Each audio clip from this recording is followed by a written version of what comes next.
Quand je donne 1 milliard, 2 milliards, 3 milliards à un individu, je prends un gros risque, mais je le fais tous les jours. Il y a une assertion d'un très grand dirigeant de ce monde qui parle de la solitude du pouvoir.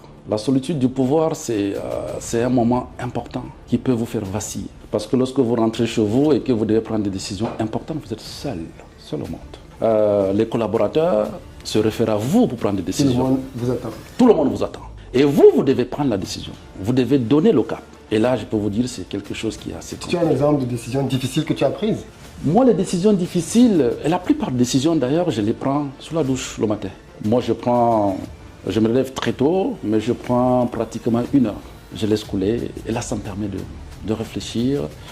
Si je dois prendre des décisions sur un collaborateur, il m'arrive de douter des rapports qu'on me fait parvenir, mais mon bon sens. Et là, ça me donne de l'intuition et j'arrive à prendre de très bonnes décisions. Une anecdote peut-être pour t'aider, on devrait changer de cap de politique. Au début, BGFI Bank Cameroun était une banque très élitiste. On était sur le corporate banking et sur la clientèle privée haut de gamme. Quand j'arrive, je décide de changer de cap, de faire de ce que j'appelle le retail banking, la banque de masse. C'était un cap très dangereux. Je pouvais perdre ma carrière. Et les administrateurs m'attendaient là-dessus.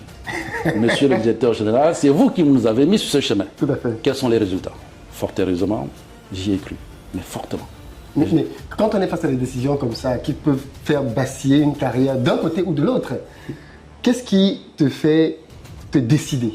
C'est pas juste être sous la douche, tu as des chiffres, tu as des analyses, des études. Après tout ça, oui. Tout ça, ça ne fait pas la décision. Je pense que après tout ça, il faut avoir du courage. Le courage de se dire, celui qui ne réussit pas, c'est celui qui n'a jamais osé. Il faut oser pour réussir. Surtout pour les jeunes entrepreneurs. Quand on n'ose pas, on ne réussit pas. Et je pense que mon métier, c'est de prendre des risques. Quand je donne 1 milliard, 2 milliards, 3 milliards à un individu, je prends un gros risque. Mais je le fais tous les jours. Ça arrive que sur un individu, je me trompe. Mais ça ne m'empêche pas de continuer. Le lendemain. Parce que ça, c'est mon métier.